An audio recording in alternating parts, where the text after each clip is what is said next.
ASAP, get like me. Never met a mother fresh like me. Put the chromes here dome, got you sweating like G's.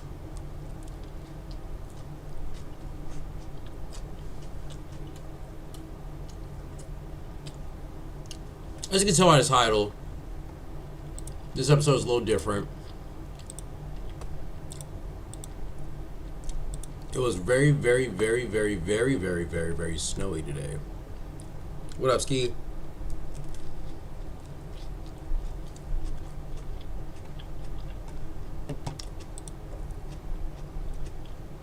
It was super snowy today, bro. It was so tall I couldn't leave. They didn't shovel my driveway. Like my complex or whatever.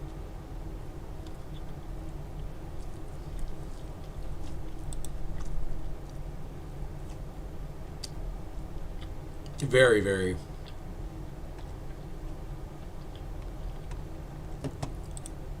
Like, my window, I live on the bottom part. My window's like almost half covered. But basically, we just gonna be snowed in together. You're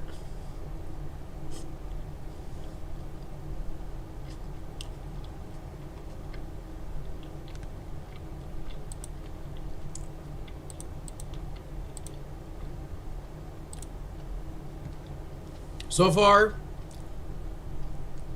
Yeah, I'm snowed in, Sissa. I was actually hoping you'd join. This is like perfect vibes.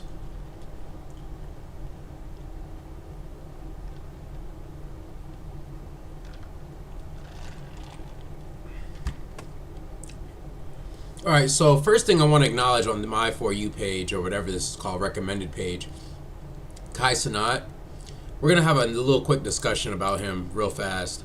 I've been through, literally been through exactly what he's going through. You know what I'm saying? If I'm being honest. Hold on, give me a second.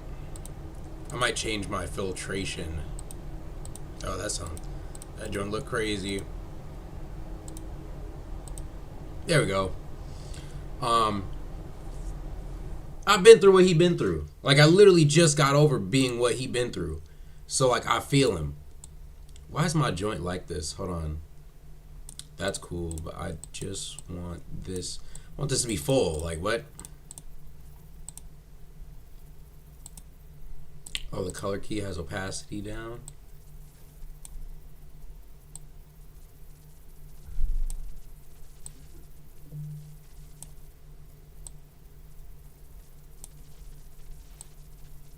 Whatever works, bro. Whatever works. Basically, I've been through what he been through, so I feel him. But I don't think Kai Sanat was fully, like, invested in the girl to begin with. Like, I don't think he himself doesn't realize. I don't know. I'm also outside looking in. It's none of my business. For real.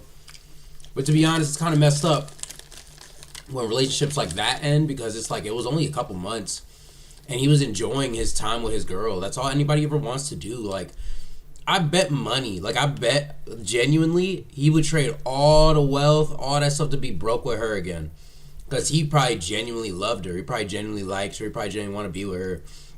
But you know, this is my hot take. I think he genuinely wanted to be with her. She just wanted a bag. If we're gonna be honest, that's exactly what ended up happening, because what did she leave with? It's all about what you leave with. Think about it like this. With my relationship, I can use me as an example. When she left with my energy. Like, my energy is very contagious. And it should be contagious. Everybody should take from everybody's energy if it's good. If it's good energy, of course I'll take some of it. But you're not not good people take it. People that aren't good take good energy.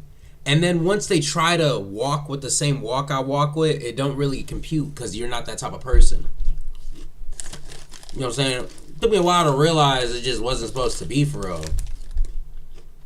She said things to save face. She said things to get what she wanted, so on and so forth. Same thing with, you know what I'm saying? He's sitting here doing a video about him listening to the Blonde album. I ain't hating. I did a lot of different things to cope and try to heal. So, you know what I mean? But the first thing that really... This video is pretty cool. I'm putting this in my watch later. I'm going to watch that in private. But the video that stood out to me is this one. The Secret to A$AP Rocky's Psychedelic Production. This has a lot to do... This is going to be part 1 of the Isty Masterclass Snowed In edition. We're going to listen to this because his album production was pretty psychedelic on At Long Last A$AP. Might as well take a listen to it.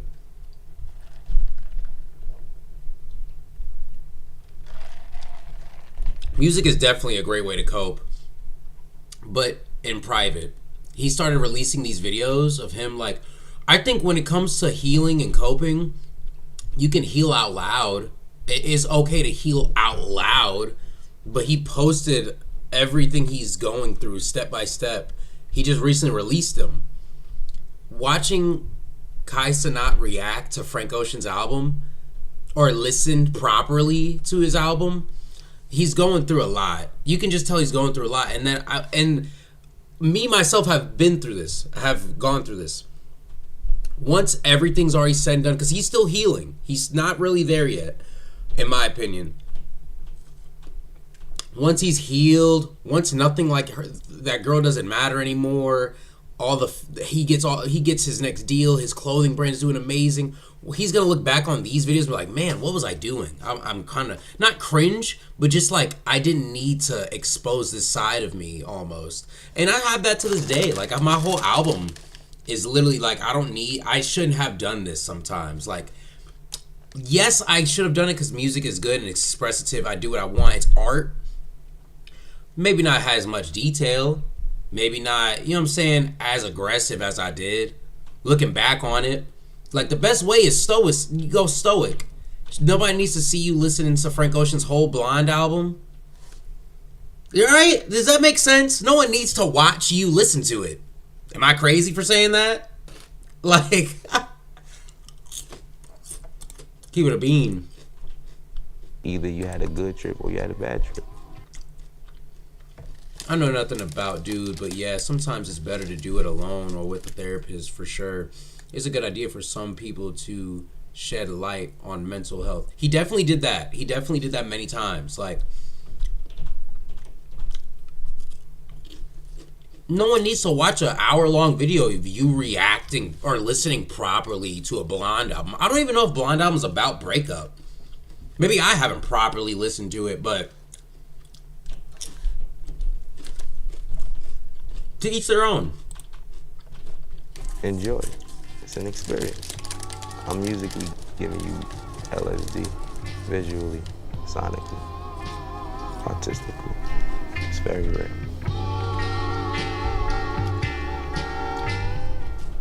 A$AP Rocky's landmark 2015 album, At Long Last A$AP, is widely considered one of the most influential albums of the past decade. It's a A$AP Rocky's At Long Last A$AP is... I just hate YouTube. Truly ahead of its time, and its production is unlike That's any me. other album released Like, to I'm date. starting to be like that, This but video, come I'll be on. recreating 3 of its best beats and breaking down a few others, and then at the end I'll create my own sample and flip that into a beat in the exact same style. At the heart of A$AP Rocky's production is an emphasis on old-school psychedelic rock-influenced samples that instantly bring the listener into a distinct atmosphere. And this starts in the album's intro, Holy Ghost. The original sample is a 2005 song called Noon as Dark as Midnight, which is a song off of Lucero's album Nobody's Darling. Being a rock and somewhat psychedelic album, Rocky's production utilizes a technique that will be used throughout the album. DJ Khalil and Danger Mouse flipped the sample and added very minimal drums. The producers stretched it to fit 76 BPM before pitching it down 2 semitones and adding really simple kick and snare patterns.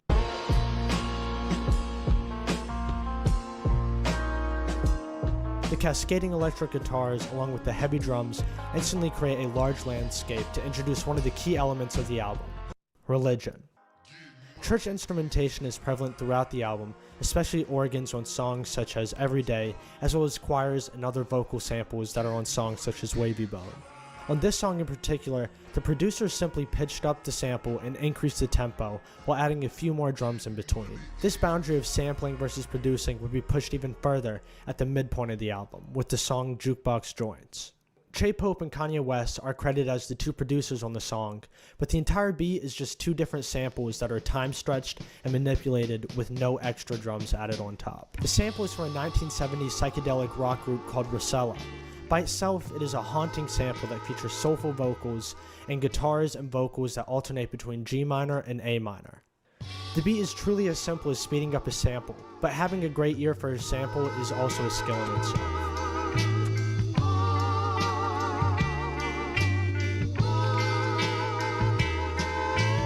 Before going into the last instrumental, which is a lot more complicated, there are numerous other songs that have essential elements to the At Long Last ASAP soundscape.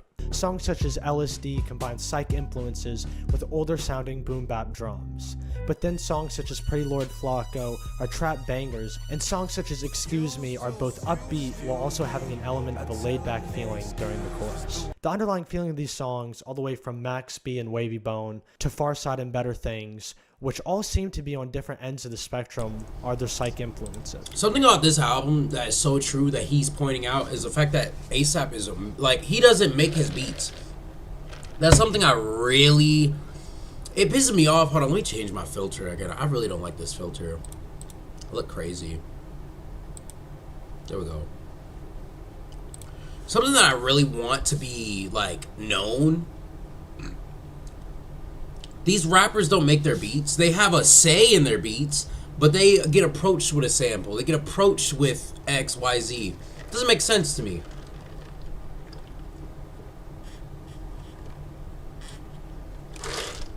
They give almost instant credit to the artist. He gave a little credit to the producers, don't get me wrong, but it's like, every time you hear about it, it's always, oh, ASAP chose this beat, da-da-da-da. All he did was choose. It's like a woman. Women choose. Women choose men. At least I think. That was a hot take, right, Sissa? Hot takes all day. Each song is extremely ambient and has a hazy feel to them, which is shown greatly on Electric Body. First, I found the sample. Yeah, I'm gonna be honest. Like, me as a producer rapper, I would say I'm more of a producer than a rapper, but I love doing art. You know what I'm saying? To me, it's like painting a canvas. There's no rules to it. You do what you want. I think most to all artists should be their own producers. Because imagine if they knew and took the time to make the beat as well. They'd be making bangers. There'd be some enjoyable music. It wouldn't just be microwave music anymore. That's another hot take. Let's continue. Actually an omnisphere sound, but then I added the gross beat filter with some vinyl scratch effect to get the same effect as the song. For the drums, it mostly uses very normal trap drums, and it really isn't anything crazy.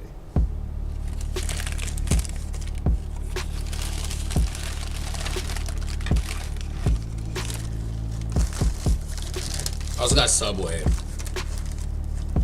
Yeah, I think it's amazing. Like, I love, to be honest, like, if you're not a fan of your own music first, then you need to go back to the drawing board, in my opinion. But that's not saying quit or give up, but be a fan of yourself. I love my music. Like, I love how, like, when I listen to it, I step outside of myself so I can listen unbiasedly, I guess the word is. Sometimes I wish I wasn't myself so I could hear and then adjust. Like, I wish I could be you, listen to my song and be like, okay, that wasn't what I wanted to get across. Let me change it. That's why I love feedback. Yep, it is very distinct. And it's like, when you make music that is 100% you, that point comes across. You get your point across. You get what you want to say. You get it all out on a paper. But if it's a beat, like, a beat kind of could speak to you though. Like, I used to, like, I rap on YouTube beats, things like that. Like, it's not illegal. It's not bad. It's also collaborative. Like, in general, if you and me made a beat together, it's not just my emotions. It's not just what I went through that week, that month, that year. It's everything. It's what you went through that week, that month, that year. That's why people love when artists collaborate in general, because it's like, whoa. It's unspoken what the feeling is. It's unspoken. What I mean by that is like, when Michael Jackson And when Michael Jackson and I'll say Paul McCartney got on a song together, those are two legendary artists, right? Obviously, it's going to be good. But they didn't force it. They just let it happen. Like, oh, we're going to make a song. All right, what is the basis? What is this? Da, da, da. And they met in the middle. And that's collaborative work. You know, We Are the World. Michael Jackson made We Are the World. He had so many A-list celebrity artists on there. People that weren't even singers were on there. He had Stevie Wonder on there. And it's like, well, I say all this to say is like, it's gonna be great. It's gonna be amazing because everybody gets to put their piece in. What they're doing is spreading their love, their hate, their trauma, their gratitude, their hate, like all of it. Music is a wide range. It can be a happy song, but it's about the worst time of my life. It can be the most depressing song, but the lyrics are to uplift you. Like, that's what music's all about. So when you give your piece, you could just go in there and say, you know what I'm saying? Like, literally, you can go in there, but it's that piece that was taken from your DNA. It was taken from your experience. It was taken from your artistry to add on to the pot. You know what I'm saying? Collaborating is amazing. There's one thing you can take away from these 3 beats in particular, so that you can create an ambiance or a crazy soundscape in just one sample or with just a few different sounds.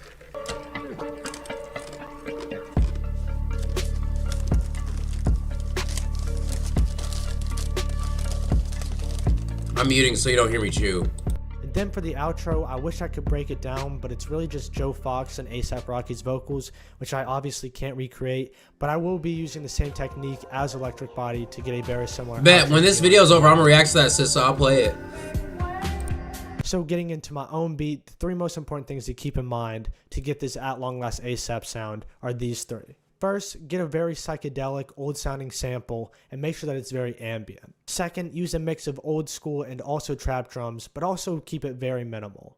Then finally create a very ambient outro that almost feels like you're floating around and just has a very psychedelic feel to it. So getting into my beat, instead of copying out and finding a sample, I'm actually going to be making my own psych-influenced sample, all from scratch. So first I'm going to start with a very common chord progression that A$AP Rocky uses, but I'm also going to add a little flair onto it.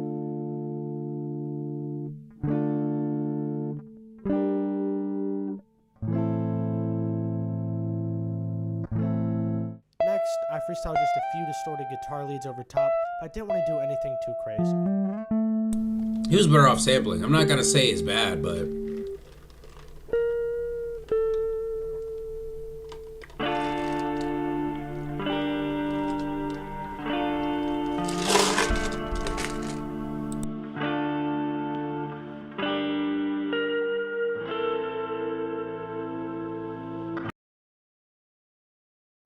I just came up with the best idea. I'm not even gonna say it because they're gonna take it. They're gonna take my idea. I wish I could tell you, sis. I'm not gonna lie. So what I just said was collaborating, right? What if there was a machine that you could put in the emotions you're feeling and the emotions you want to express, and it pops out a song for you to sample of that emotion so you can use it on a beat you're making or a song you're making. Now, I want this to be cut out. Sis, this was only for you, but I think that's fire. I think that's heat. Music's all emotions, man. It's how we celebrate time. It's how we decorate time. However, I did want to add a little bit more of a church feeling, and I thought there was no better instrument than using a church organ.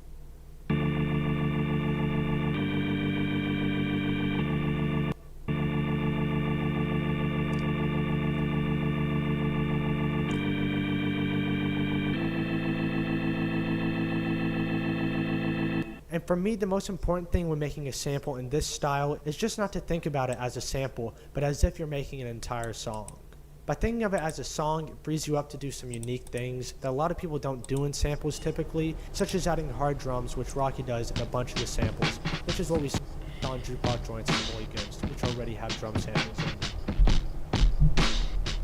I'm also adding some hard guitar rhythm strums where a snare would be, and on basically every instrument I'm adding either some distortion or some reverb to help get this psychedelic kind of floating feel. At It's also very important to add some very human sounds, and there's no better way to do this than with your vocals, so I just recorded myself singing some very simple notes and some very simple melodies.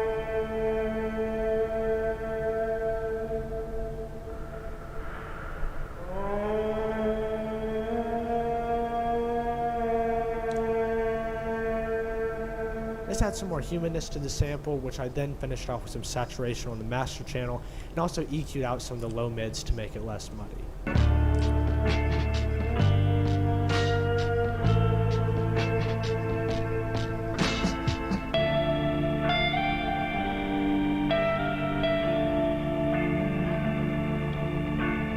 It seems that Not A$AP bad. Rocky is always pitching up his samples, so I started off by speeding it up by 7 BPM, then I pitched it up by 1 semitone. Also doing a filtered and reverbed intro to help set the mood.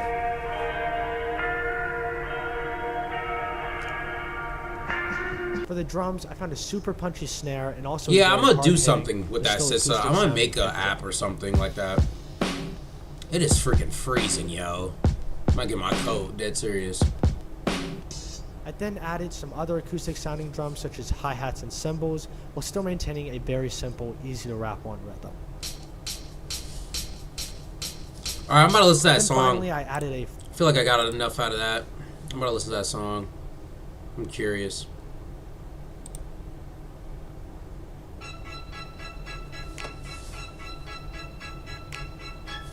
I don't know, sis. I don't know if you ever seen Gummo, the movie.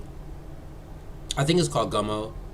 This is from Gummo. Like, this is literally, it's one of it's like, for some odd reason though, sis, you gotta hear me out. For some odd reason, people in the music industry love this movie. I watched it. It's disgusting. It's so weird. It's a weird movie. It's a very, very weird movie. It takes place in Ohio, funny enough. Funny enough, it takes place in Ohio. Here, I'm gonna show you right now. Hold up, let me just pull it up. I'm gonna show you exactly what I'm talking about.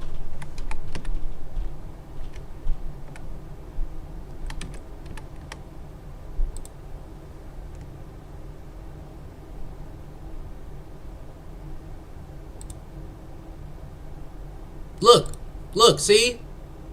Hold on, let that joint load. You see, he's right here.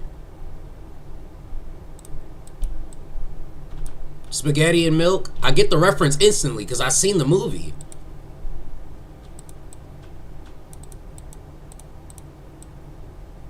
Come on, bro.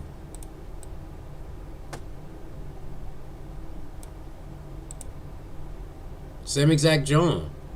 So, the movie's, I don't know what the freak the movie's about. I'm gonna be honest. I seen it. I couldn't tell you what the movie's about. It's literally, it's like the slums, but it's like they're white kids living in Ohio, and in this part of Ohio is like really poor. They're like broke, like super, super poor. Like, look at the water. The water, like, if you look at the original movie, the water's black. He's eating spaghetti and milk while taking a bath. And then there was a boy with ears. Like, dead serious. Just a boy with, like, bunny ears. He wasn't even, like, he only hung out with the two characters maybe once. Maybe once. That kid is his own side story. It's very deep and meaningful, I'll say that much, but I don't get the references. Like, yeah, I seen it when I was 17. It's such a weird film. It's so strange. And they were in Ohio. That's the part that kind of gets me. I'm like, these kids were not far away from me. I went to Warren, Ohio, and it's exactly like this. Like, it's dirty. There's people walking with bare feet, like barefooted. It's just like, it ain't ghetto. Like, don't get me wrong, I've been in the trenches before. It ain't ghetto. It's just like trashy, like straight garbage. But yeah, do you know how many references of Gummo are in culture to this day? Like, this is a short film also. Yeah, I'm gonna probably watch the movie again. I'm gonna rewatch it because I need to understand what's happening. Tekashi 6ix9ine has a song called Gummo. He like literally they reference this stuff all the time. And I never understand what the reference is. It's a short film. It's one of those short films that are created by film directors that never got monetary. He never got money to make a good movie. Like short films. Like it's an indie film. That's what's called, an indie film. That's all it is. But I remember watching it being mad confused. I finished it. It's worth watching. There was a scene that disturbed me when I was like 16 or 17 when I watched it, but it disturbed me still. It was him swimming with two naked girls. He was swimming with two naked girls and was kissing them. If I remember correctly, he was just kissing them. And this little boy is like 12. Like, they look like 12, 13 years old. This is a weird film, if I'm being honest. We should watch it on stream once. I might watch it. I might rewatch it. So maybe I missed something that I have to be older for. But let's listen. When you're out there in the woods and finally find something you love, better take what's yours. If I raised her all on my own, if you see her cry, sing a lullaby, yeah. You'll die when you see her fly when she's gone. Suck my dick, get a face full. Why can't Pop be all about the pesos? I'm so unapologetic. I'll give a shit about your chicken's little rhetoric. My girl don't take no shit. Try to put a muzzle on me, then I'm burning a bridge. Motherfucker, respect my animal. Push me in the corner, I'll split your cantaloupe. All the haters, I don't like my shit. If you really got a problem, come and fight me. I don't want to get the video taken down, but that beat and everything on that song sounds fire so far. It sounds very, like, performative, though, if I were to be honest. Like, it's not, like, trap or muddy. It's very performative. But, yeah, it's called Daughter. I'm going to listen to it later.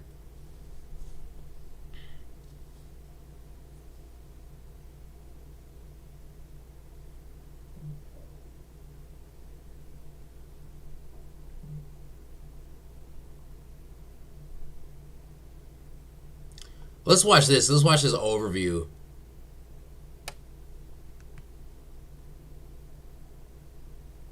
Do you care? Hey, sis, so you care if there's spoilers? We won't watch this if you want to watch it yourself. Honestly, but what is it spoiling? I seen the movie. It makes no sense. There's nothing in the movie that makes actual sense.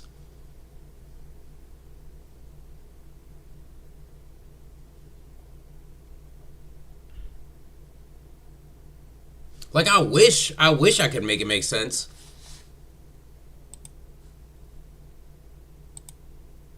Xenia, Ohio, after a devastating tornado, almost seems locked into a hellish period where job prospects and aspirations are below zero, as teenagers waste time killing cats to sell to the local convenience store for some quick cash, pissing off the overpass onto the cars below, and huffing glue, reminiscing about people who moved out of town to better horizons, likely due to the lack of acceptance found within the true small-town mentality. This is Harmony Korine's anxiety-inducing Gummo, a polarizing film with a dedicated reputation for its mixture of disturbing content, and also for Korine's distinct observation and humour. Gummo isn't quite a comedy, but Harmony Korine's morbidly laced sense of humour is apparent in scenes that are highlights of the absurdities in white trash Americana. Two young boys dressed as cowboys shoot cap guns at a boy dressed in bunny ears, screaming about how he stinks of ass and piss before they rob him. It's the cowboy roleplay of playgrounds taken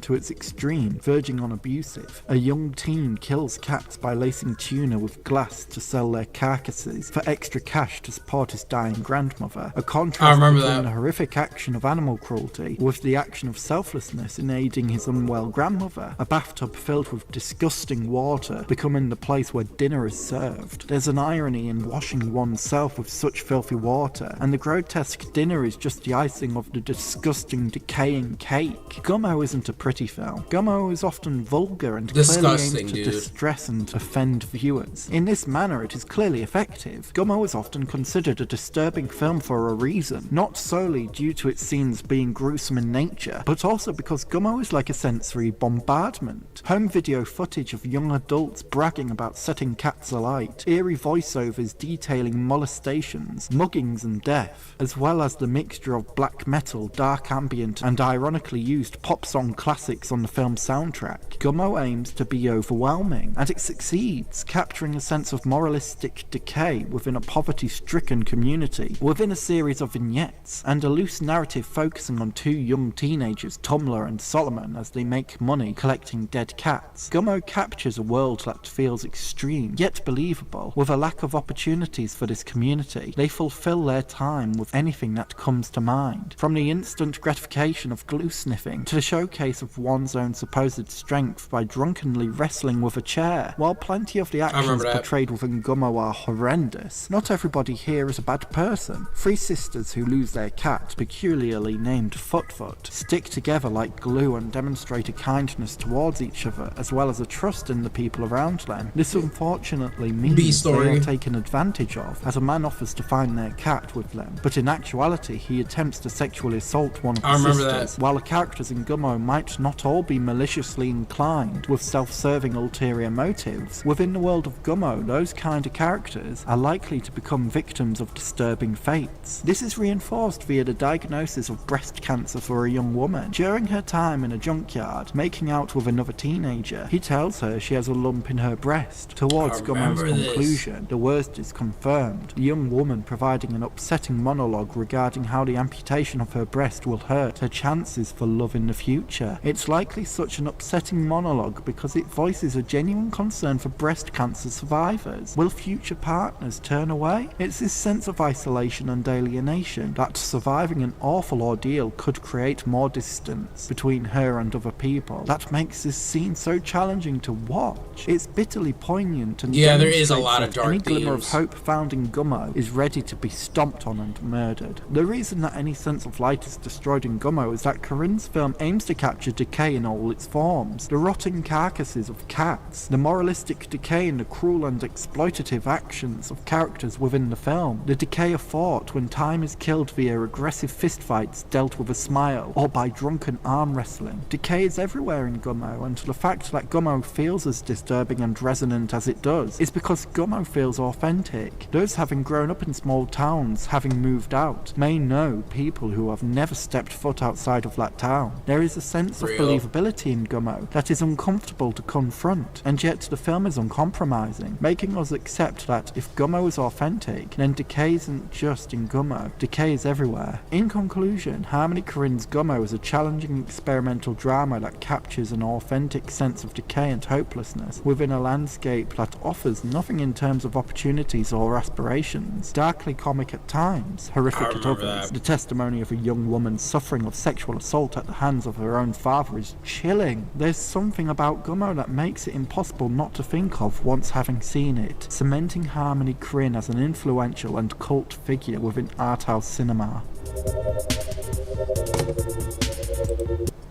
Yeah, that was the best overview I guess we could have really went over. It's honestly ridiculous. There's so much more layers to it. It's very, very weird.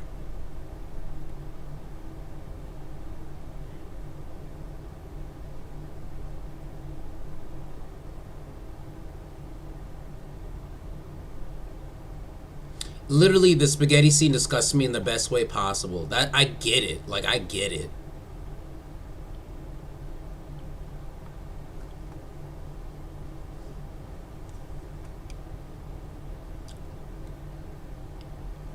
The one thing I won't ever get is the references. Like, it's an indie film. Ooh, that's me. But it's an indie film. It's an indie film, but it gets referenced throughout, like, you feel me? Like, it gets referenced throughout the entire industry.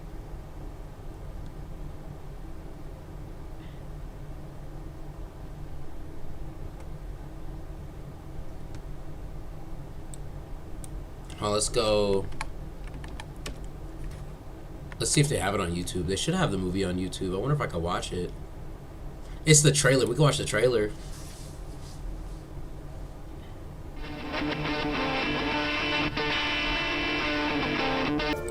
If you watch the movie, that kid, the dude with the ears, it doesn't even make any sense. He doesn't do anything. He doesn't speak. He doesn't have a single line in the film. They have it on Blu-ray. We gotta look up the director. Directed by Harmony Corey. Let's look him up. Maybe there's a reason.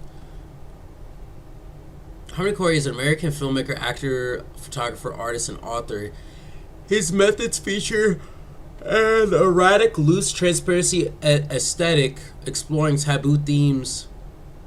Interesting. Maybe we call Spring Breakers. I feel like I remember Spring Breakers.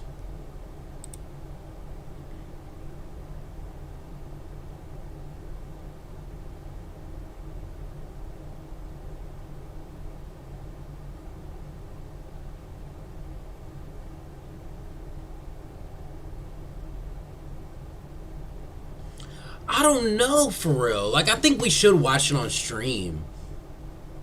I think the boy with the bunny ears represents, like, people not doing anything for this society. Like, if I were to guess, like, me watching and listening to that video overview we just watched, I think that makes the most sense. But it seems like he's just there. He's probably not even a real character. He's probably like a figment of the imagination of the viewer. Life For real. is beautiful. Really it is. Full of beauty and illusions. Little hen goes cluck cluck. Little rooster goes cock-a-doodle-doo, doodle-doo. Blackface? Crazy. Tumblr sees everything. Some say he's downright evil. He's got what it takes to be a legend.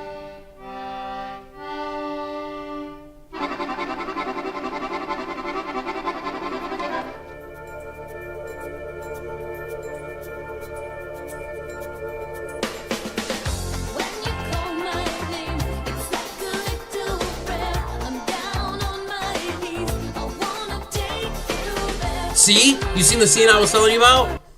That part was like, oh my goodness, there was so many scenes that were so weird. Like, my thing was low-key, like, the girl's story never really meshed. So this is the part right here. First of all, that's the sisters that they were talking about. Why are they just, what? Just naked. And then the scene where Bunny Boy's in the water. Right here. Like, it was two grown women naked and he was just kissing them. It was so weird.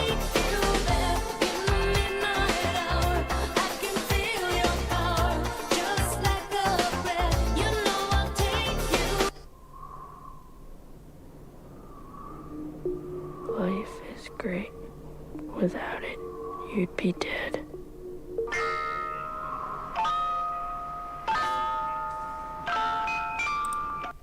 Maybe the dude was ahead of his time. The director was probably really ahead of his time because I bet it's themed. The themes are very much used nowadays, and they just like, I don't know.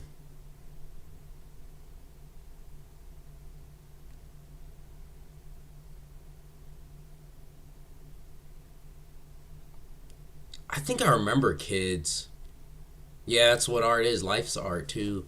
So here we have the project that started it all. Just This is over another 30 movie he years ago, directed. one of the most controversial films of the 90s hit the world, and people are still debating it to this day. I guarantee someone will stumble across this video and call anyone praising the film in the comments a weirdo. This is another one of those ones where you might get strange looks for saying you liked it. Get ready, because Kids isn't considered disturbing because it's gory or anything, but a lot of people find it uncomfortable because of the themes of children having and using drugs. Critics over the years have questioned the ethics behind casting such young actors and placing them in potentially inappropriate situations. I'm sure many parents had a heart attack seeing these 10-year-old kids smoking a blunt. Some even felt as though it was exploitative considering their ages and life conditions. Many didn't like the idea of a much older man spending so much time with these kids and making a sexualized story about teenagers. If you thought I was joking when I said that Larry was having a midlife crisis, hanging with a bunch of kids at the park all day, I wasn't. He was actually 52 years old, going to these skate parks, disguising himself by throwing on some baggy clothes so he could blend in when he was looking for the cast. My very first impressions of Larry when I first saw him around taking photos was just like,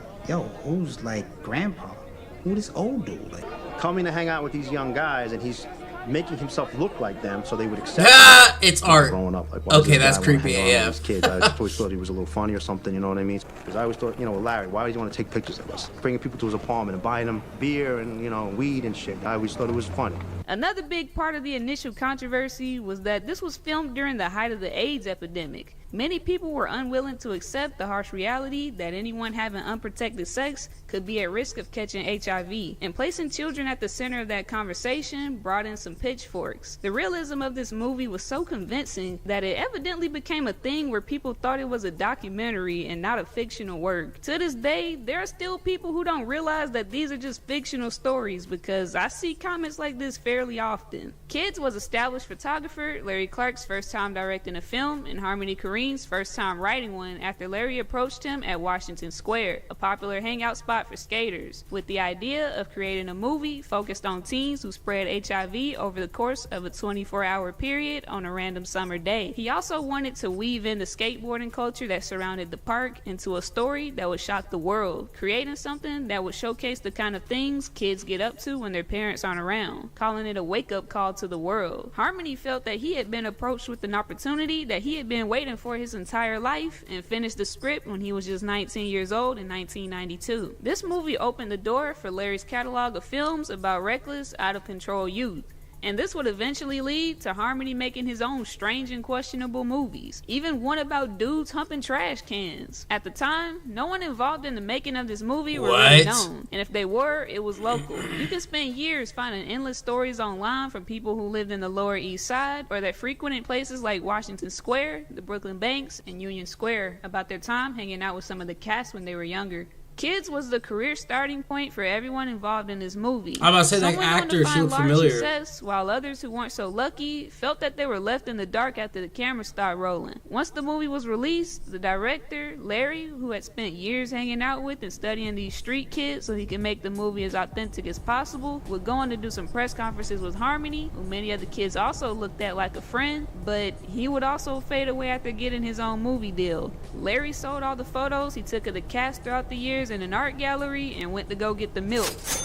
Stay tuned $20 million breakdown, because we're going to talk about what truly makes this movie so impactful, including some stories from the documentary The Kids, also sometimes called We Were Once Kids. Prepare yourself, because everybody in this movie looks musty as hell, and you're gonna need a shower by the end of this. We start off the day with Telly, a kid who's maybe around 17. Telly decides to spend the entire summer getting busy with girls much younger than him, thinking that only seeking out virgins meant he would be exempt from catching any diseases. All you really need to know about him is that he's a nasty gremlin. He always rubbed me as the type to put his fingers on the wall. The first victim of his sorry game looks like she can't be any older than 12. Somehow he's able to convince her that she should let him be the one to take her virginity, telling her all kinds of lies about how much he loves her and wants to make her happy, until she finally gives in. Luckily for Telly, this was before Dateline with Chris Hansen became a thing, because he was working on getting put in an episode. I doubt he would have stopped after his birthday. After successfully spitting his weak manipulation at somebody's daughter, Telly catches up with his homeboy Casper and relays all the disgusting details to him. And you soon realize that Casper is on the exact same timing as he is. Right off bat, they don't hold back with the tone in these conversations. It's exactly how you'd expect some teenage thugs to talk with one another. Casper is one of those homies you can't hang out with if you don't know how to fight. Grab his dick. What you say, this dick? He said his dick, motherfucker. Don't you understand English? The way he talks to people, it's a miracle he hasn't been shot yet. For the rest of the day, all Telly and Casper really worry about is finding another spot to get high and lining up their next play. And it's evident that they either don't have parents or their parents just aren't too involved in their lives. Casper is sitting here frying his brains off the nitrous in some trap house. Meanwhile, there's this girl, Jenny. Telly took her virginity and straight up disappeared afterward. Apparently, he used the same weak game with Jenny that he used on that 12-year-old. Oh, Jenny, I like you so much.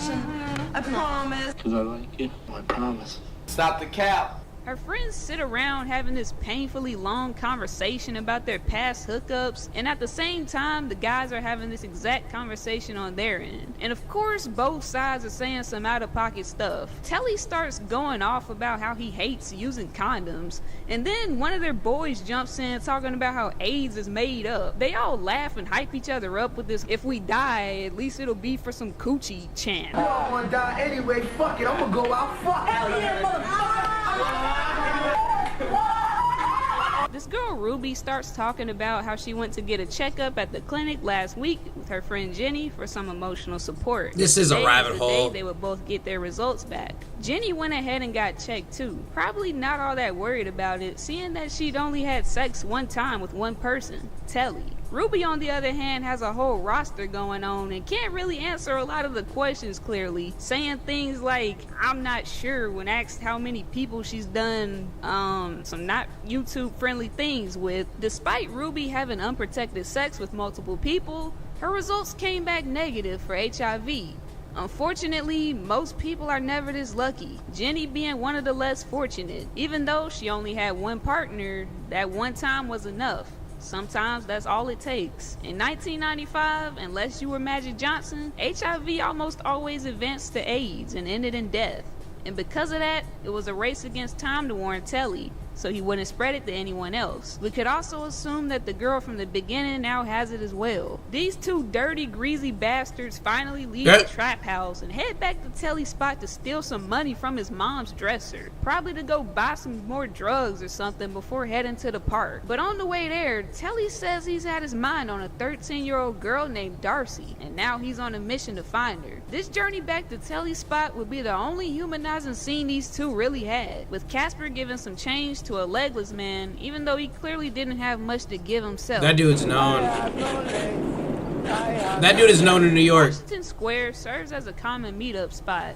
It's 1995, not like they could just shoot each other a text, so everyone just kind of hangs around this park all day. It's funny because Harmony even says that this story wouldn't have made sense if they made it today because Jenny would have just called Telly. But anyway, after giving us a tutorial on how to roll blunts, a gay couple minding their own business catches a stray for no reason. You can imagine how much blame they were catching during that time because of the whole AIDS panic. This park must have been harboring some bad energy that day because everybody was ready to throw hands when Casper accidentally bumped into this guy. Even after apologizing and giving him multiple chances to walk away, Milk Dud kept pressing the issue and ended up getting his ass whooped by 50 goons, taking turns knocking him upside the head with their skateboards. Clearly all that weed they've been smoking ain't working. This is the scene that really showed me how weak these dudes were. Like, I kinda get it, he should have walked away, but Telly spitting on him was some coward shit. By the time they were done with him, it looked like he was dead. Jenny continues her search for Telly and finds herself in the back of a cab. The driver noticed that she looked sad and gives her some nice words of encouragement, talking about how it's a beautiful day out and the sun's shining. Of course, not knowing the severity of her situation, but it was enough to make her smile for a moment. It's kind of funny how you can be going through something life-shattering, but everyone else is having a nice day, and somebody's grandpa just tells you, like, you know, it'll be alright, but still a sweet moment nonetheless. The kids start questioning whether or not the guy they beat up in the park was actually dead, but they're really not all that worried about it. They're actually just clowning on him at this point. Yo, I think we might have killed him. Nah, man.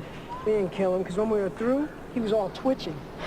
By the time Jenny gets to the park, it was too late. Telly had already left and found his next plot, where him and Casper would impress some girls by breaking into a pool. Telly starts lying to Darcy, sweet talking her about how he was trying to find her all day long. Somehow these girls keep falling for his tricks, but then again, they are 13. Jenny keeps searching for Telly, thinking he'll be at a nightclub, which was an actual all-ages club that practically anyone could just walk in. Everybody in this club is even more freaked out than Telly and Casper combined. Harmony makes a cameo as a kid named Fidget and pressures Jenny into taking some unidentifiable pill. While Jenny's killing time looking in all the wrong directions, the whole crew ends up in Steven's apartment. At this point, there was even more chaos happening on set. People started acting out and walking off. Some people started actually showing up high. And you can feel it. Casper's talking crazier and crazier, just spiraling. That's not your real name. Nobody's saying this. That's my real name, bitch. There's a lot going on in this spot. The blunt tutorial dude is over here throwing up, and this group of little badass kids show up and start smoking a blunt. Apparently, this was just a random moment they decided to just throw in the movie, and they were just improvising. Some of the cast later said it seemed like Justin wasn't ready for the movie to be over and go back to his real life, which kind of adds this sad energy to the slow wind down in the final part of the film. Eventually, everyone just passes out. Jenny finally gets the drop on Telly, but it was already too late.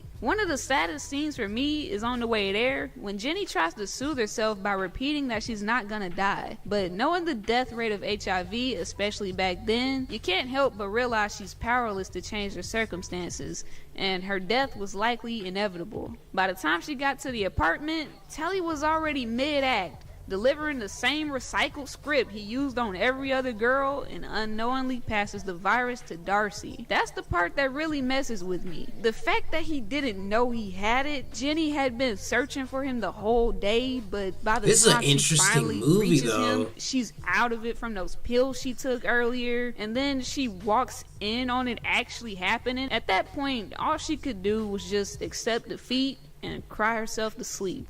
Casper seems to be the only person not ready for the night to end. He's been drinking and smoking for 12 hours straight at this point.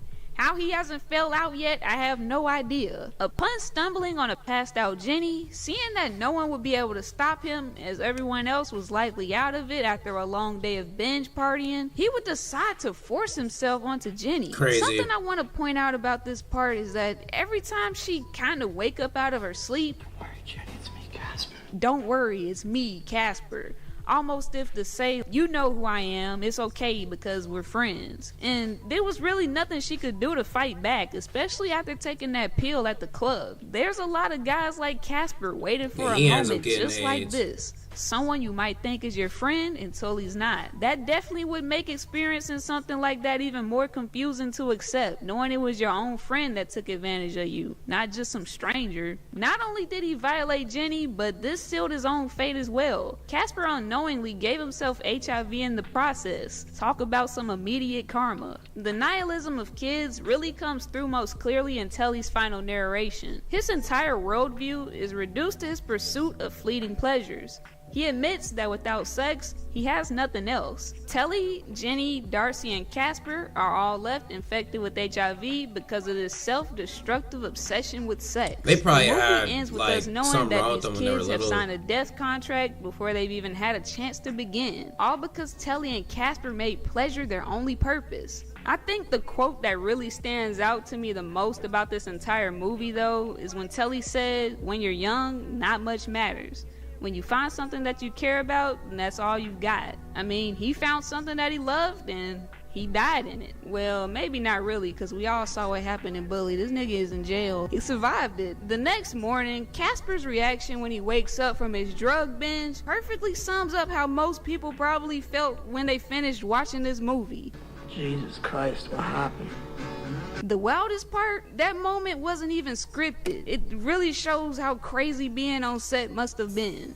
Where do I even begin with my feelings about this movie, man? Ever since the first time I watched it in 8th grade, I was infatuated with what went into the making of it and the people involved in creating it. I always considered Kids to be sort of a hangout film. Of course, it has its disturbing elements, but let's be honest, if it weren't for the HIV part, I'm sure we could all say we've been in some situations similar to this movie, or that we've known people like Telly and Casper. I will say that they had some funny moments in this movie, I mean, even something as silly as the part where they stole the 40 out of the corner store, and then the guy outside starts cursing to himself after realizing Casper stole his fruit. You know, the man yelling about how he has no legs. Just those random goofy moments. Even though there's some dark element to it, or, you know, they're just being dickheads. I feel like I've seen this movie. It just sticks out in your memory. I knew the very first time I watched this movie that these people had some interesting stories to tell.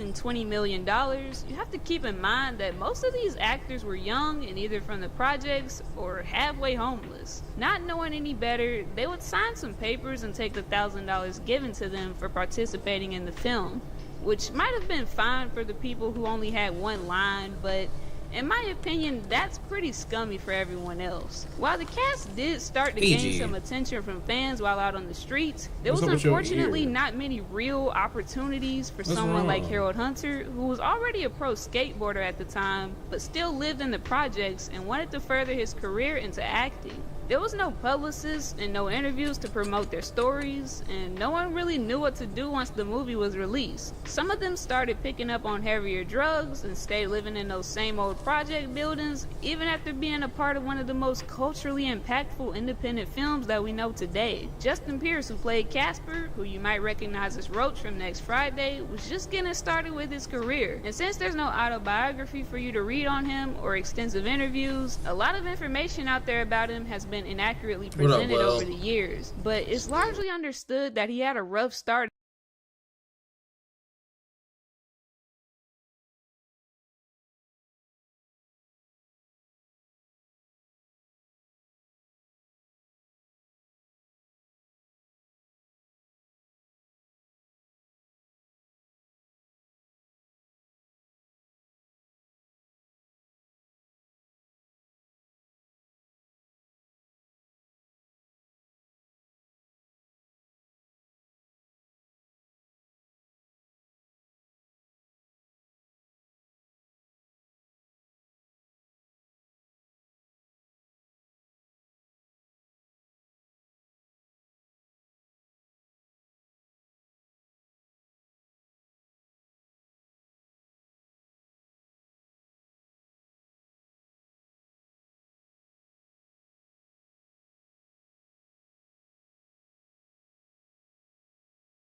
In life. It was initially believed that he had just started acting out one day as a result of his parents getting divorced, but as it turns out, that wasn't exactly the case. His mom left her life in London behind shortly after having Justin and moved to New York. Justin had always wondered where his father was, and it wasn't until 35 years after Justin was born, when both he and his mother had already passed, that his biological father would learn he had a son he never knew about. Justin often talked with his friends about how he felt neglected and abandoned at home. Justin felt that he had no choice but to run away, and he started couch hopping in a friend's basement after dropping out of school. He would also occasionally get into fights with his castmate Leo, who played Telly, in the middle of shooting scenes, and would even be arrested for fighting someone else at one point, delaying the final day of filming. I think Justin saw that the end was near with the film and he didn't want it to stop.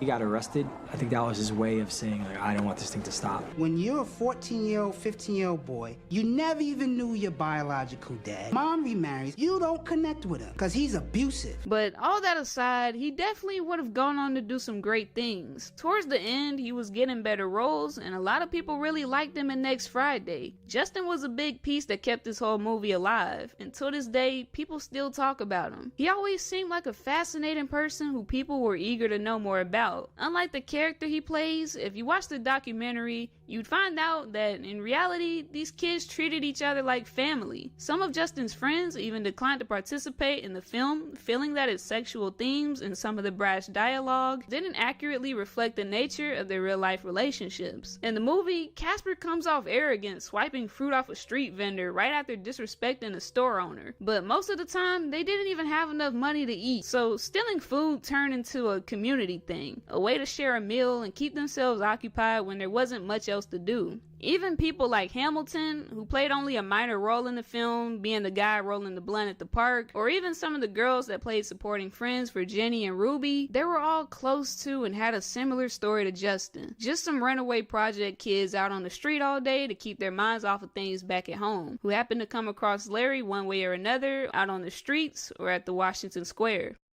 When you really think about it, it's amazing how fragile the making of Kids really was. I mean, the production could have easily fallen apart. The schedule was always tight, the cast kept getting into trouble, and on top of that, they had to be tracked down every morning just to start filming. I mean, someone could have ghosted the project, skipped out on Washington Square, or lost their beeper and been impossible to reach since many of them were homeless. And like I said, Justin Pierce even got arrested during the shoot. I mean, hell, the police could have even came in and put a stop to filming, considering there were some real kids on set actually doing drugs. And I mean, with all that chaos, it's crazy this film didn't just collapse before it ever saw the light of day, let alone for it to be released in theaters and profit $20 million. This is by far my favorite Larry Clark film, with Bully taking a close second. I always find myself rewatching it every few years, chasing that same feeling I had the very first time I watched it. If I remember correctly, I think this was one of the first cult classics I ever watched, which is probably why I glaze it so much, because, you know, anything I consume between the ages of 8 and 15 has a permanent little trophy in my heart, so I'm never gonna shut up about this movie. Y'all just gonna have to deal with it. But that's about everything. If you have watched the documentary, let me know. Did it change how you felt about the creators of this movie? And what do you think about the movie Kids in general? I'm sure some of you hate it and think it's the nastiest thing ever, and I'm sure some of you just love it and rewatch it every other year like I do. But make sure you follow me on Rumble. I hope you guys learned something new or different from this video, and I will see you guys in the next one. Thank God I get to take a break from Larry Clark now. I have no legs. I have no legs.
Hold on, y'all. I'm on the phone. I'm gonna take a little break. I'm gonna just play a song. I'm on stream. I'm snowed in, so I just did a snowed in stream. I feel you, bro. Man, nigga, I came home, bro. I was up at the top of the morning.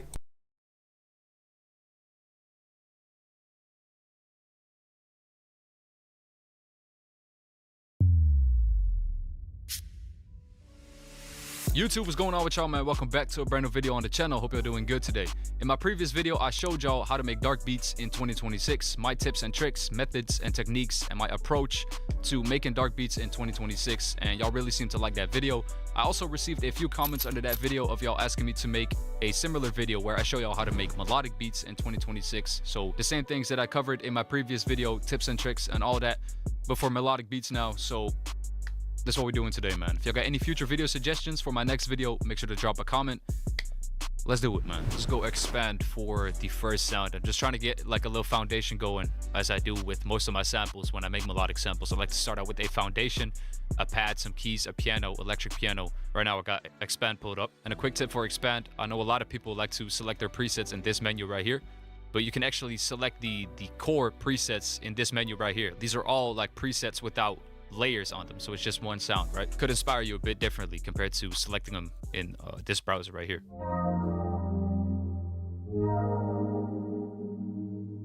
Okay, that's hard. But right now I'm just working on a little counter melody, a little top line, and after that I'm gonna add some root notes under it to really bring out the emotion.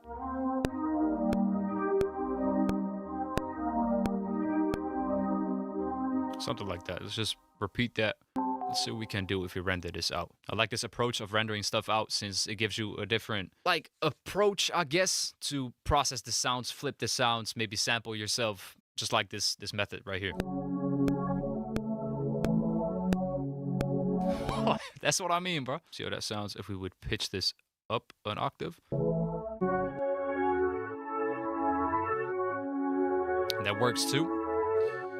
What I'm gonna do is I'm gonna process these two sounds individually to kind of blend those two together. So we're kind of spreading out the frequencies since the one that we pitched up an octave, of course, uses higher frequencies than this one right here. After that, I'm gonna add some root notes under it to add even more emotion to it, but I just wanna get this out the way. Gonna start out by shelving the sounds.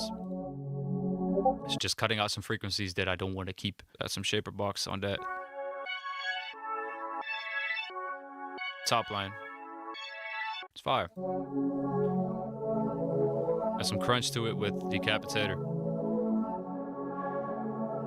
So for all the Vendis rap. I think that's pretty much all it needs, man. Very ambient, very melodic, man. That shit crazy. Right now it's still missing some emotion, you feel me? Some depth. It's just like a pretty repetitive ambient sample, right? So I'm gonna introduce some root notes and that's really gonna bring it to life, man. We're going to JV1080. And just find a preset that sounds good in the lower octaves to once again add that emotion to it with the root notes and also fill out those lower frequencies. Could just go for that first preset. It's a very dry sounding like artificial piano, so I'm gonna not try to humanize this too much since it's never going to sound human if it sounds like that, right? So working in F minor, of course I could decide to add a little F under there. But if you delay that F and just introduce some other root notes first, you get a very like emotional, melodic, delayed effect, right? Like you're gravitating towards that F sharp right here.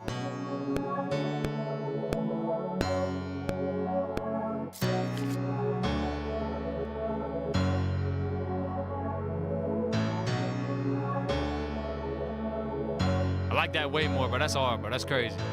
Yeah.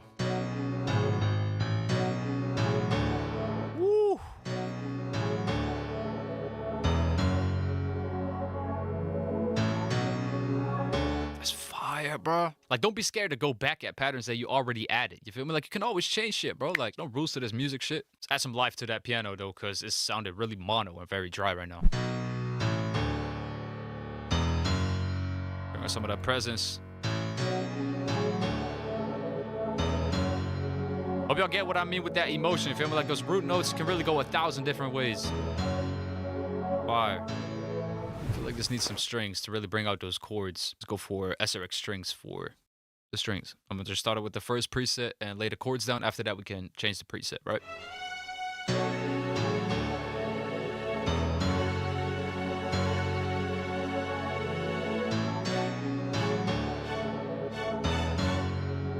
Ooh, something repetitive could go crazy.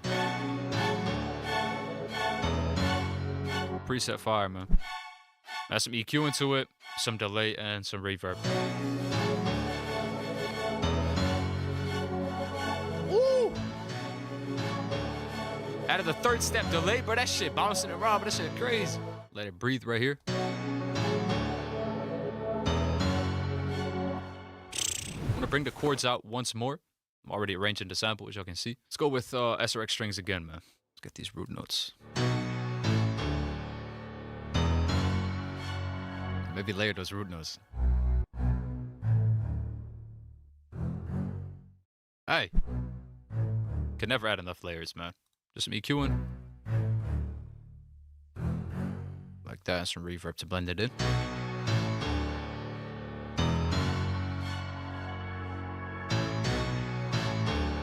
Okay. Let's try to add a little vocal on it, man. So what I might do for the vocal, I just rendered this melody out. I'm gonna pitch it down now. I'm gonna record the vocal and then re-pitch the vocal back into the pitch that this sample is in. So it doesn't sound like my voice, right? It'll sound a bit goofy right now, but we're gonna get rid of this and then pitch the vocal back down or back up 600 cents. Hope it makes sense. All right, so I got a little vocal chain going. I'm gonna fine tune all the effects after I recorded it, but for now, let's do it. Shit, I been my first time. To my parents, and I've done this before. Ooh. first time. I tell her, babe, now I've been here before. Now she asking about my last time. Been telling I don't give a fuck. I don't even know what I said, bro. Now she asking about my last time. Been telling I don't give a fuck. Man, I did that shit, bro. Bro, if this shit don't end up sounding crazy, bro, like, all right, so now comes the part where we find out if it sounds good in the pitch that we were recording in before. Hey! All right, so I'm gonna fine tune everything now, add some EQs, compressors, reverbs, delays.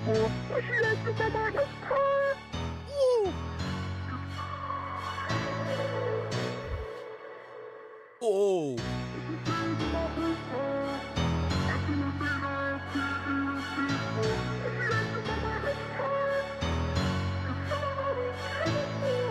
Bro.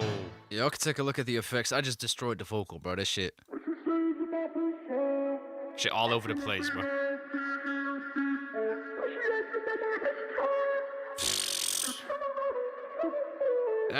Like the pad that we started out with kind of got lost. I ain't gonna lie, but it turned out way crazier. So, you feel me? If you ever start out with the sample, you're not really feeling it, like it could turn out. You feel me? Just as long as you got that foundation that you can get started on, you feel me? That inspires you, that gets rid of that beat block, whatever it is. I could take this out completely. I'm just leave it in for the love of the game. But it ended up way crazier than just the pad that we started out with. For example.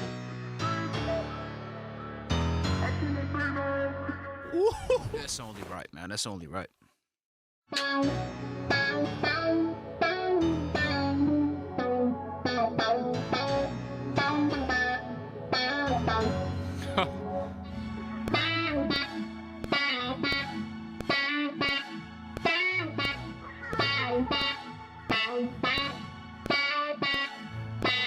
little background layer, man. Something quick. Just add some quick effects, some EQ and compression, delay, and reverb on the guitar.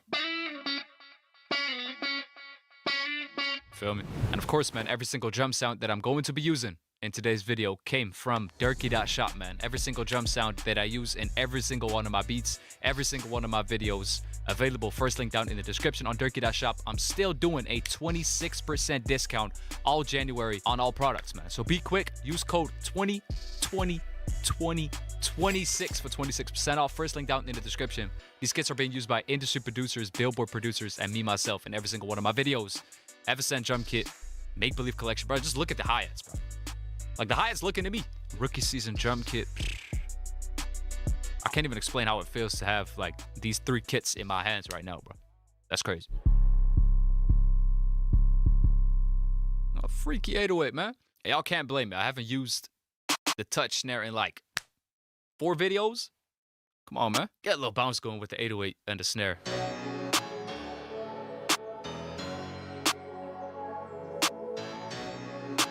Spice it up at the end right here. Transition crazy. Let's add a counter snare to that snare real quick. Just kind of swing around the snare, right?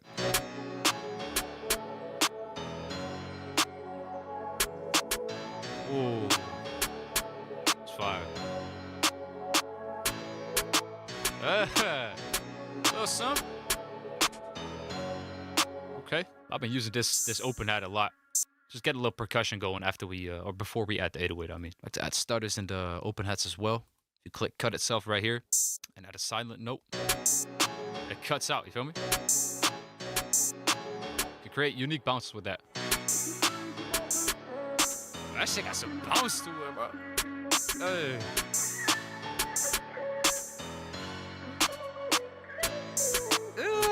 Gotta stomp in one of my...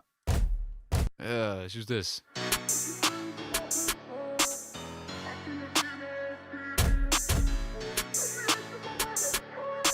Take the low end out that perk.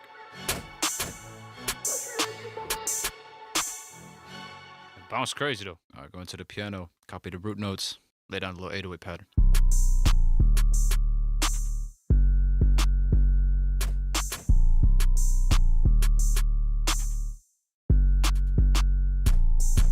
Yeah. Turn the 808 down. Let's add a little kick. Rack kick on there.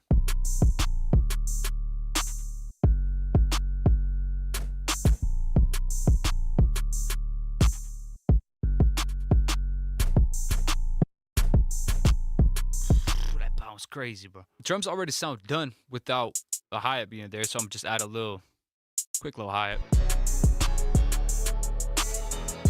Really adds that tempo back, man. That's crazy. I spice up the hi-hats a bit.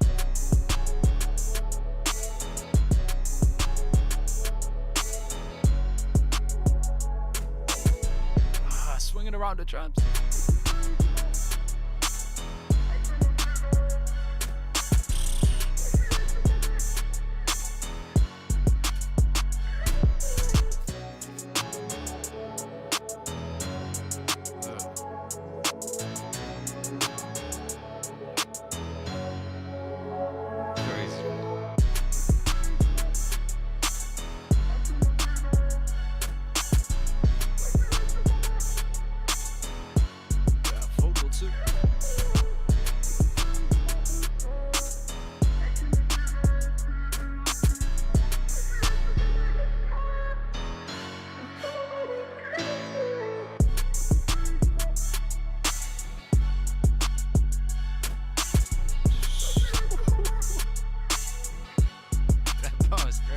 What up, Q Dog? How you living, bro? Video, man. Want to thank y'all for watching the video all the way to the end once again. If it's your first time seeing me and you enjoyed the video, subscribe, man. I'm trying to reach 100,000 subscribers on the channel in 2026. If you enjoyed the drum sounds that I used in today's video and in all of my videos, don't forget to go to the first link down. We ain't doing no Durkee free ads. I don't know what this dude talking about. Free Dirk.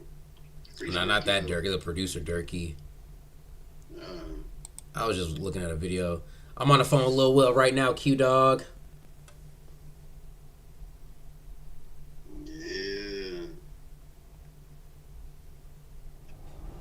Yeah, I'm probably about to cook up though. I feel like I'm back, man. Been through the prep season, but I think I weave over it all. That sad stuff. Yeah, bro, you know what I'm saying? I understood that. You told me that you took a little break. I kind of got what you meant. Like, you needed to take a moment and recalibrate. It happens. It's okay to feel. What is this video?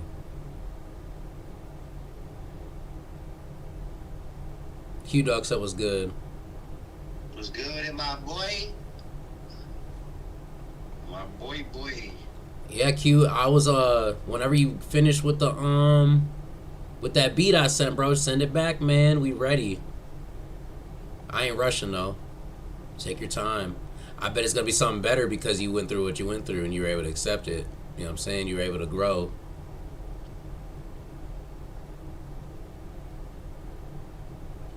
The weekly cook up. Who in the world is this guy? A weekly cook up? He does one beat a week? That's hard. That's cool, but I'm sitting here doing daily. Where am I at? What you mean? I mean, I guess that's different.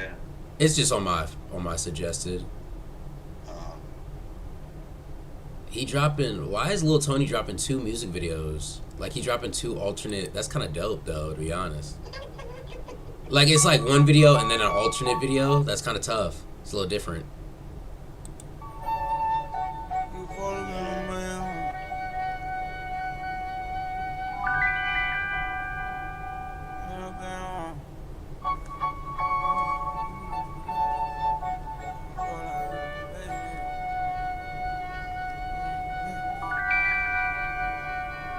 Yeah, that was for the song, it's hereditary.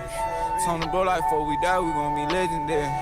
I keep thinking about he the got cat, I just his can't let him go. But like keep going on, I gotta do another show. Life again, I'm playing my part. Broke my leg, Bro, did you hear the new J. Cole? Did he drop that nigga? Bro, he didn't drop an album, he dropped a single. That single went crazy. I mean, his album dropping my birthday. Yeah, the album. He dropped a song basically like how the song is in reverse, bro. It's crazy. Like it's so good. I'm not even gonna lie. He did a good job. It's usual J. Cole though. The music video is in reverse too. Like it's his whole life in reverse. He's like, oh, I'm in a casket. Oh, bro, you just gotta watch it.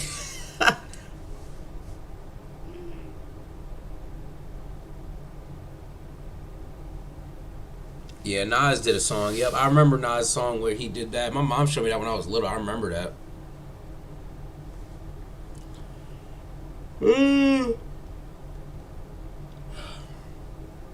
But yeah, what you got lined up today though, Will? You done with everything?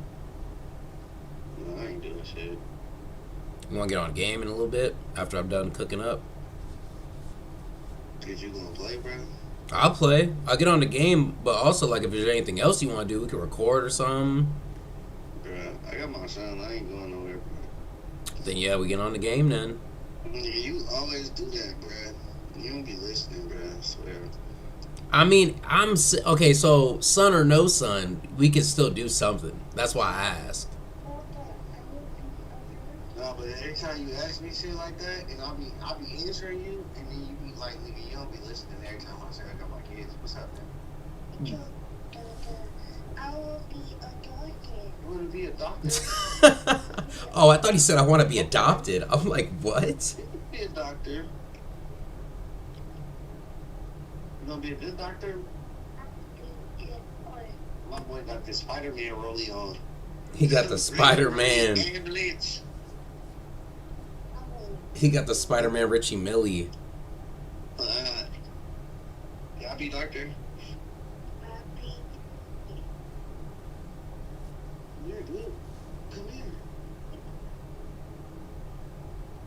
Q-Dog said that was the most wholesome thing I heard all year. What? Honestly, that was. He said, I want to be a doctor. I got that on recording. I'm going to make a beat for you and put that as the beginning. That was hard. I want to be a doctor. I guess it was random as hell. That was so random. Being in the room watching Spider-Man, something had to do with a doctor and Spider-Man. He was like, you know what? I'm going to tell my dad. Let me just go let him know. He said, I got to tell him now before it's too late. Hey, I'm trying to be a doctor, man. I'm going to hold him to it, too. When he turned 18, I'll be like, remember you said you wanted to be a doctor? That's crazy. I got it live here. I got it here on live. I'm going to use that for a beat one day, though. I'm going to go back to it. Right, man, I was thinking about, I was supposed to go to my apartment yesterday. I was going to get a U-Haul and go get my couch and shit. Yeah. Right, it started raining when I got off work, so I'm like, I'll push it till today. Oh, then today is damn near a snowstorm. I'm like, bro, this is some bullshit. Bro, this snowstorm is no joke. My window was up to, like, it was like a couple inches. You know, because I live on the bottom floor, bro. The snow was up. Like, I couldn't see out my window. I said, yeah. That right there was a call off. I was like, I'm going to just call out of work. Snow day it. Yeah. I ain't gonna lie, the roads ain't bad, though. Nah, so where my complex is, they don't plow or do nothing, at least until like 4. And bruh, my car was like, it was inches. Like I couldn't even leave. Especially if you're at work in the morning, though, it might have been an issue. Yeah, my work was in the afternoon. It was like 3. Oh, yeah. I had to be there at 3 though. They didn't start plowing until just now. Kind of crazy. But it what it man. Your apartment pay a company to come plow their shit? I don't know what they do, bro, but they need to if they don't, because it's terrible. Yeah, my apartment used to pay a company to come plow until this year. They I don't know if they had a contract, and they just didn't continue the contract. They didn't up it, yeah. And I'm out of that hole now. The bad part about it is I gotta shovel my own stuff now. But I got a truck, bro. I just be pushing through that bit. I park backwards anyway every day. I bag in, and bro, all I got, push them tires, bro. Honestly, I don't even know if my car 4-wheel drive or not. I don't think it is. You be like, I'm gonna find out. Yeah, shit. Been pushing it. You know what I'm saying? I'm pushing that thing. I was out this morning riding in the snow. I ain't gonna lie, low-key, like a part of me like riding in the snow until it's work. Until it slips or something for me. Bro, I be drifting in a big ass truck, bro. Purposely. But if it's on a highway or something, we love you, Isty. I be drifting that motherfucker. Go down them side streets where niggas ain't shoveling. Yeah, Q-Dog said, y'all be living life, man. I wish I had snow here. It just hot or raining. No, you don't wish you You don't wish you had snow, bro. Snow is cool, but driving on ice is scary. It is. Your windshield wipers came off.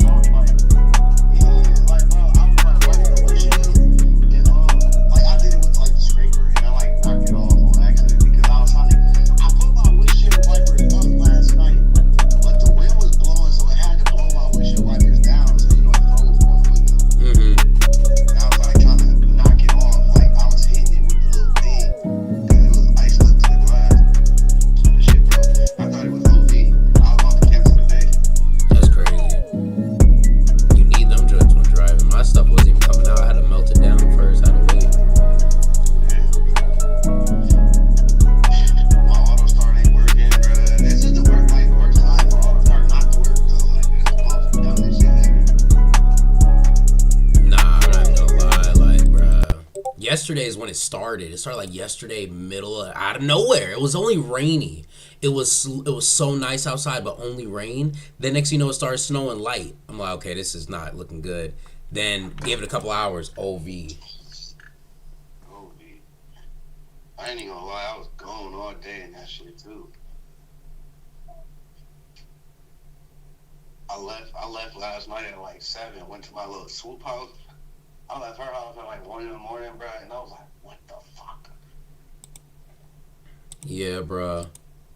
And I had on Timbs, bro. The snow was to the top of my Timbs. You talking about this morning? Yeah. Yeah, I had my Uggs. They ruined, bro. My Uggs is ruined. You gotta get you some boot boots, man. Those are some boots. I was warm. They just ruined. You know, in a minute, I'm about to get them rain boots that go all the way up to your knees. Something, man. Boots niggas wearing the swampland. I made blueberry limeade yesterday. That joint's fire. Niggas always make something when I ain't there, bruh. Bruh, I can save you some. It's pretty heat. I ain't gonna lie. I made it with agave. I didn't use sugar, so it's healthy. Ooh, yeah. Agave. I don't know what that is, but it sounds good. Agave is like honey. Oh, man. Best way to describe it. I'm supposed to take my hair out today, but bro, I realized I don't even got no pick. I don't know where my picking is. You about to get your hair done soon? Man, I was trying to before this stream stuff on Friday, but I need to. Something gotta shake. Too much going on Friday, bro. Like, I don't know, bro.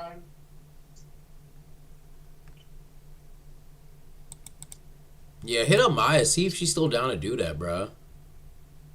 What, the stream? Yeah, like, is this still a thing? Like, are you guys on go for it? Yeah, I'm about to call her while we on the phone. I'm about 3-way, y'all. Man, I'm about to cook up. I'll call you when I'm done cooking. All right. I'll see you, bro.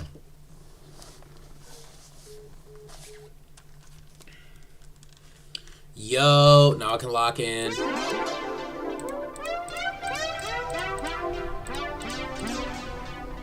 She really like that noise.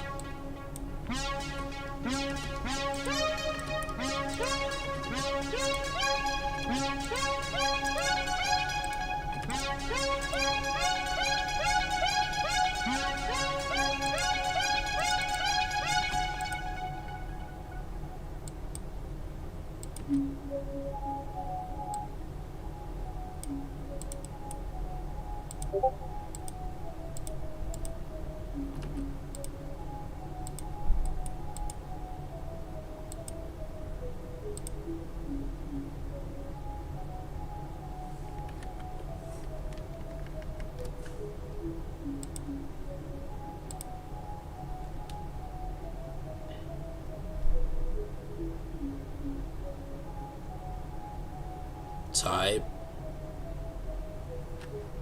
Bro, I be having dreams about me making beats on stream. I be having stream dreams.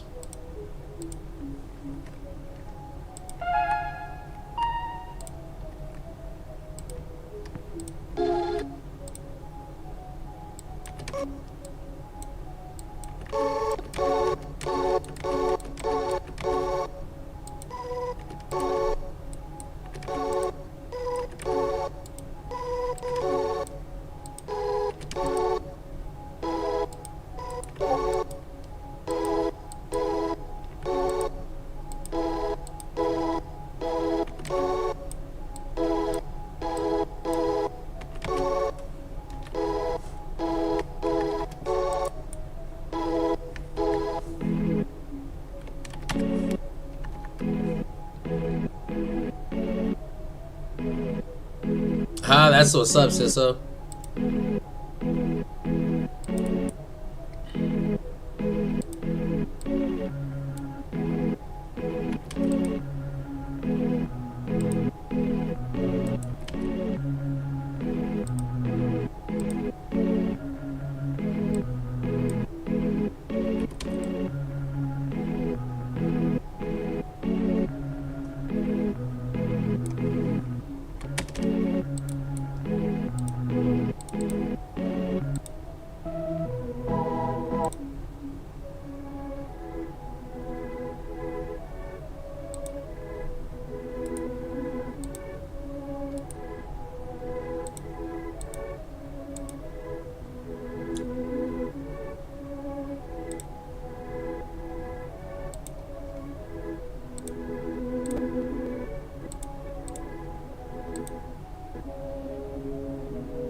Thanks, sisso.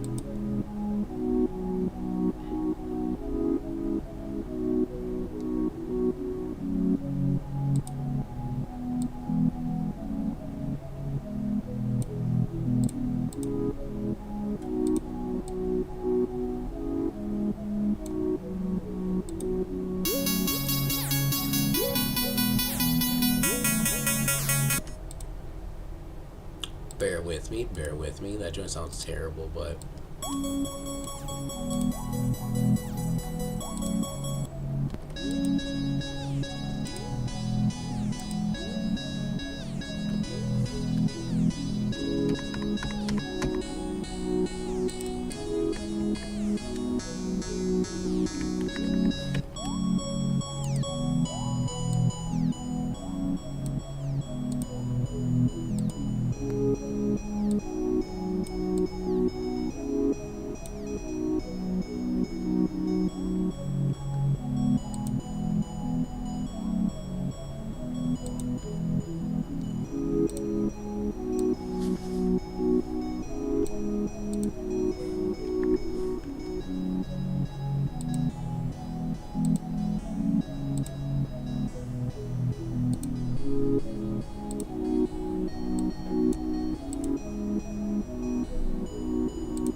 sir.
What, Joshua?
We're looking for vocals to add on. I'm thinking number 9.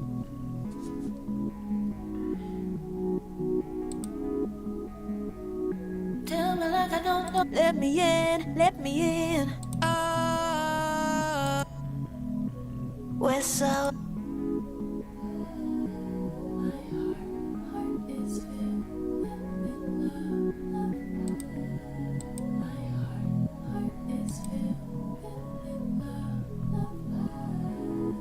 I actually do like that.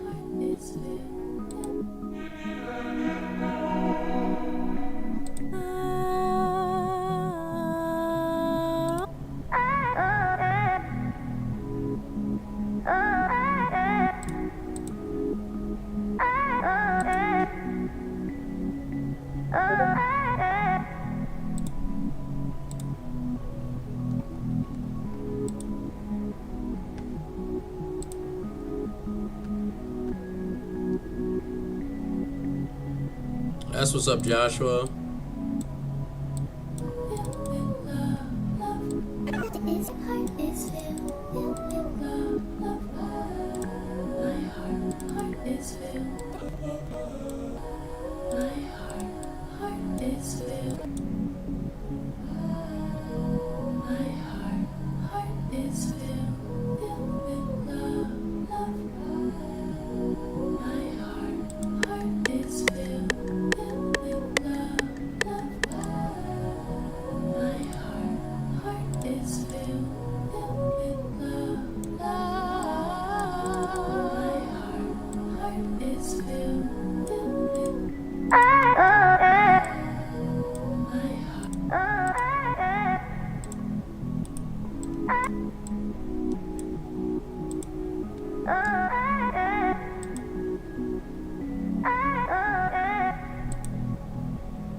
I say try to make a West Coast tempoed beat, but don't let it be West Coast dominant. Like, if that makes sense, like a BPM of a West Coast beat, but let's not be too. Let's not be too bounded by West Coast. So like a one. What's up, Chef P? Long, I haven't heard from you in a grip, bro.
I say Detroit style drum kits, bro.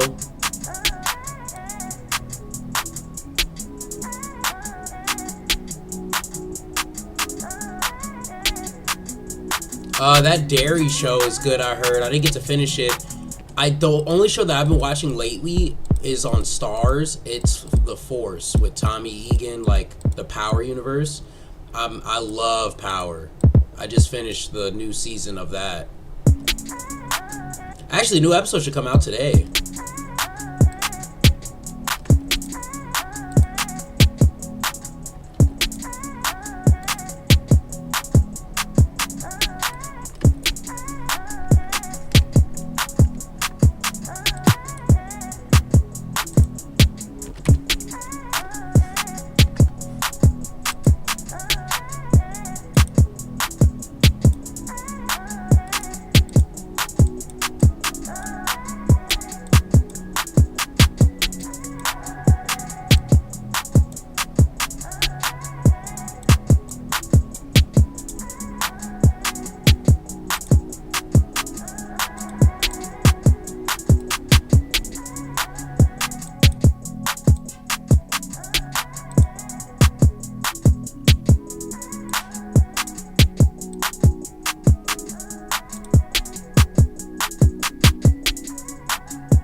Yeah, I'm probably gonna call it a quits, y'all. I'm not gonna lie, I'm not feeling this beat too much. I'm kind of tired. I need to take a nap.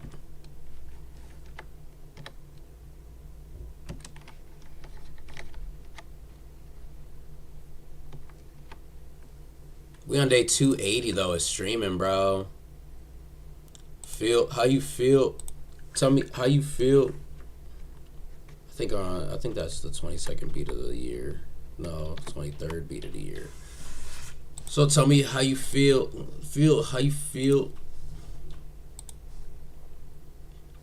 But yeah, I appreciate y'all tuning in. I do love every single one of y'all. Chef PQ Dog, Sessa. It's been a long time since we all been together for real. I hope everybody's doing well. I hope everybody still is doing well. Shout out to Ski, Sessa, Q Dog, Chef P, and Joshua as well. Appreciate every single one of y'all. Yes, sir. Q Dog, let me know about that song, bro. That beat. I was listening to the beat not so long ago. I'm ready to go, bro. I might do a verse on it and just send it to Will. He do a verse, and we're waiting for you. And then we also got that one dude, bro. We have to the dude from Canada. You said, right?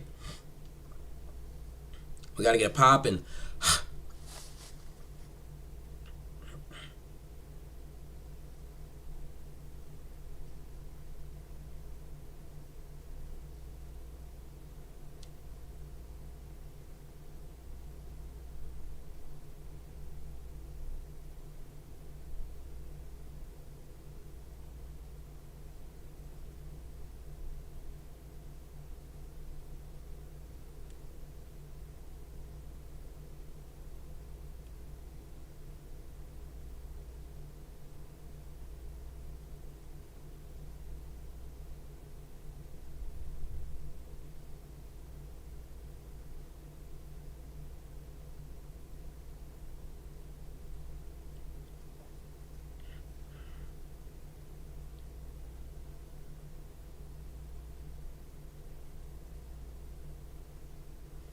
Yeah, appreciate y'all, bro. Yes, sir. The EP came out. Yes, sir. Let me know what y'all think of it, though. I'll hit y'all later. Y'all be safe. Love y'all. I'll be back on later, though.